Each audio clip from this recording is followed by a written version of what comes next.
Assalamualaikum warahmatullahi wabarakatuh. Siang itu panas terik, jalan raya di depan sebuah SMA negeri di Jakarta penuh sesak oleh kendaraan yang saling berebut lajur. Suasana tiba-tiba memanas ketika suara teriakan seorang siswi, Rani, 17 tahun, pecah di kerumunan. Motor metik miliknya yang baru saja diparkir di pinggir jalan tiba-tiba diseret dan disiram bensin oleh seorang polisi lalu lintas berpangkat brigadir. "Ini motor kamu." "Hah? Parkir sembarangan seenaknya. Biar tahu rasa." Teriak polisi itu dengan nada arogan. Disaksikan puluhan siswa dan pedagang kaki lima. Rani hanya bisa terpaku. Matanya membesar penuh ketakutan. Sekejap kemudian, api menyambar motor itu hingga terbakar hebat. Orang-orang di sekitar berhamburan mundur, sebagian merekam dengan ponsel. "Pak, itu motor saya, kenapa harus dibakar?" "Saya cuma parkir sebentar di depan warung," jerit Rani dengan suara bergetar. Air matanya mulai mengalir. Alih-alih merasa bersalah, polisi tersebut malah menyeringai sinis. "Biar kapok. Jangan coba-coba main-main sama saya. Kamu pikir jadi anak sekolah bisa seenaknya melanggar aturan?" Beberapa siswa berusaha mendekat untuk menenangkan Rani, tapi mereka segera dihardik. Warga yang melihat mulai murmur, beberapa mulai berani memprotes, namun polisi itu masih berdiri dengan gagah, seolah tak takut siapapun yang tidak dia tahu. Rani bukan siswi biasa. Darahnya adalah darah seorang perwira tinggi TNI yang dihormati, dan tindakan arogannya siang itu akan menjadi awal dari badai besar yang tidak pernah ia bayangkan sebelumnya. Apakah kamu mau saya lanjutkan dengan bagian 2? Ia menceritakan bagaimana video insiden itu viral dan mulai tersebar ke tangan ke bagian 2. Video yang meledak api yang melalap motor Rani masih menyisakan asap hitam pekat ketika seorang pedagang nasi uduk di dekat sekolah mengunggah rekaman insiden itu ke media sosial. Dalam hitungan menit, video berdurasi 2 menit itu tersebar luas. Suara tangisan Rani terdengar jelas, begitu pula teriakan arogan sang polisi. "Biar kapok. Jangan main-main sama saya." Komentar warganet pun langsung membanjiri unggahan itu. "Parah banget. Polisi kok kayak preman. Itu anak siapa ya? Kasian banget, motor dibakar gitu. Harus viral ini, jangan sampai ditutup-tutupi." Di sekolah, teman-teman Rani masih syok. Mereka mencoba menenangkan sahabatnya itu, tapi Rani hanya terdiam, menatap puing-puing motornya yang hangus. Tangan mungilnya bergetar, tak tahu harus bagaimana. Namun di balik kesedihannya, ada satu hal yang membuat situasi ini berbeda. Salah satu temannya, Nadia, secara refleks mengirimkan rekaman itu ke grup WhatsApp keluarga Rani. Tak butuh lama, video itu sampai ke layar ponsel Kolonel Arif, ayah Rani, seorang perwira menengah TNI yang dikenal tegas dan disegani. Ia baru saja selesai memimpin rapat di markas ketika notifikasi masuk. Alisnya langsung berkerut ketika melihat wajah putrinya menangis di video. Tangannya mengepal kuat, dan seluruh ruangan seketika terasa tegang. "Ini, putriku," gumamnya lirih, sebelum berdiri dengan wajah merah pada menahan amarah. Anak buahnya yang duduk di sekitar meja rapat saling berpandangan, menyadari sesuatu yang besar akan segera terjadi. "Apakah kamu ingin saya lanjutkan bagian 3? Di mana Kolonel Arif mulai bergerak cepat mencari tahu identitas polisi arogan tersebut. Bagian 3, identitas sang polisi. Kolonel Arif berdiri tegak di depan meja rapat, napasnya tersengal karena amarah yang ia tahan. Dengan cepat, ia memutar ulang video itu beberapa kali, memperhatikan wajah sang polisi yang dengan congkak membakar motor putrinya.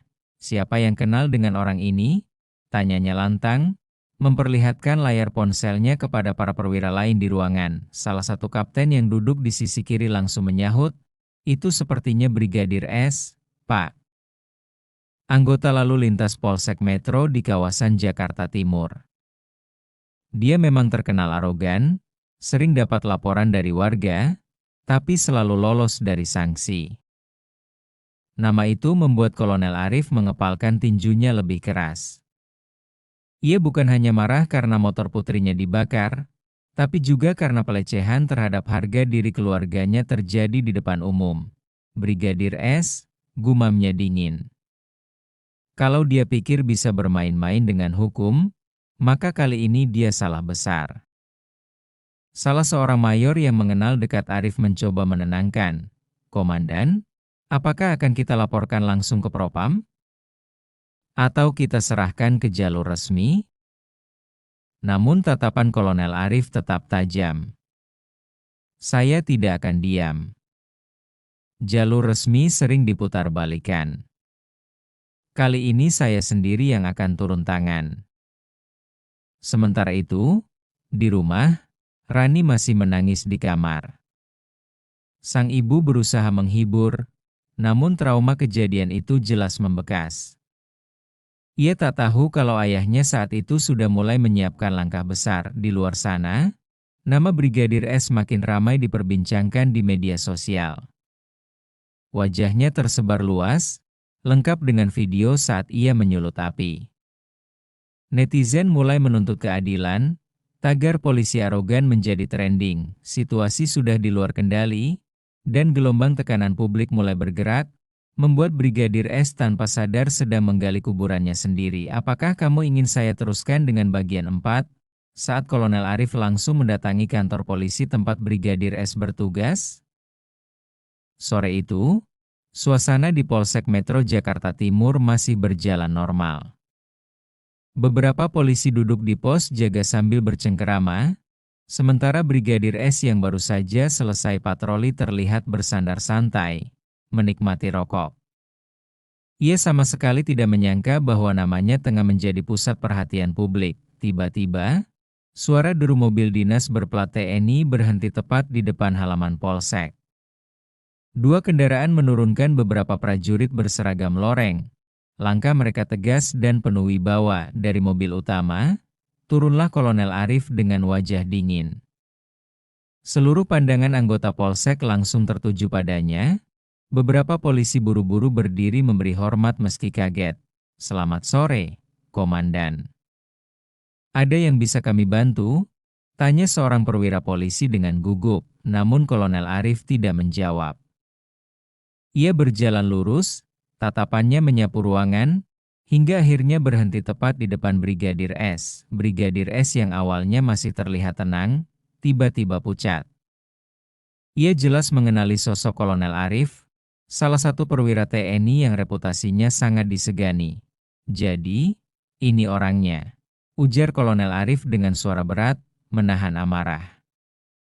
Kamu yang membakar motor anak saya? Ruangan mendadak senyap. Semua orang menahan napas. Brigadir S mencoba berdalih. Saya hanya menindak pelanggaran, Pak. Anak Bapak parkir sembarangan. Saya menjalankan tugas. Namun sebelum ia bisa melanjutkan, Kolonel Arif mendekat, berdiri hanya sejengkal darinya. Suaranya tegas dan tajam. Tugas?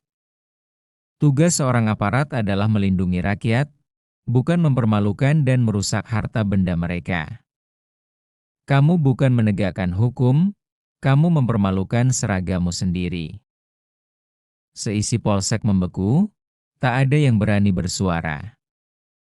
Brigadir S menunduk, keringat dingin mulai bercucuran di pelipisnya.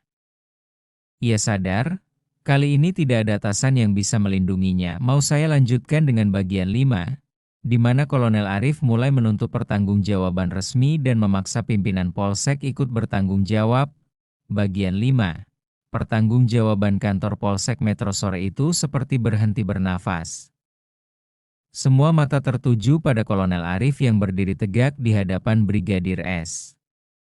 Suasana tegang terasa menekan, hingga akhirnya Kapolsek keluar dari ruangannya setelah mendapat laporan ada tamu besar yang datang.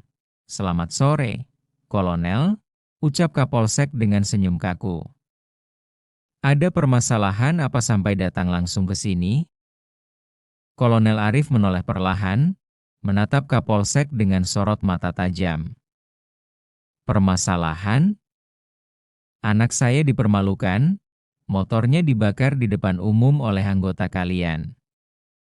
Itu bukan permasalahan kecil, itu penghinaan terhadap keluarga saya dan juga pelecehan terhadap keadilan. Kapolsek sempat terdiam. Tatapannya berganti antara Brigadir S yang menunduk dan Kolonel Arif yang jelas-jelas menahan amarah. Kolonel, izinkan kami selesaikan sesuai prosedur. Kami akan memanggil Propam dan prosedur, potong Kolonel Arif dengan suara lantang. Selama ini prosedur kalian hanya melindungi orang-orang arogan seperti dia. Kali ini, saya akan pastikan tidak ada lagi celah untuk kalian tutup-tutupi. Beberapa polisi di ruangan menunduk, merasa malu. Rekaman insiden yang sudah viral membuat mereka tak bisa menyangkal. Bahkan beberapa di antara mereka diam-diam ikut mengutuk perbuatan Brigadir S. Kapolsek mencoba menenangkan. Baiklah, Kolonel. Kami akan menahan Brigadir S untuk sementara waktu, menunggu pemeriksaan lebih lanjut. Kolonel Arif melangkah maju, berdiri hanya beberapa langkah dari Kapolsek. Suaranya tegas, penuh wibawa, tidak cukup hanya menahan. Saya menuntut permintaan maaf terbuka untuk putri saya, dan saya ingin melihat proses hukum berjalan, bukan sekadar sandiwara. Ruangan kembali senyap. Brigadir S gemetar, sementara Kapolsek mulai terlihat bingung, sadar kasus ini bisa meledak lebih besar bila tidak segera ditangani. Apakah kamu ingin saya lanjutkan dengan bagian 6? Ketika tekanan publik makin keras karena media nasional mulai menyorot kasus ini,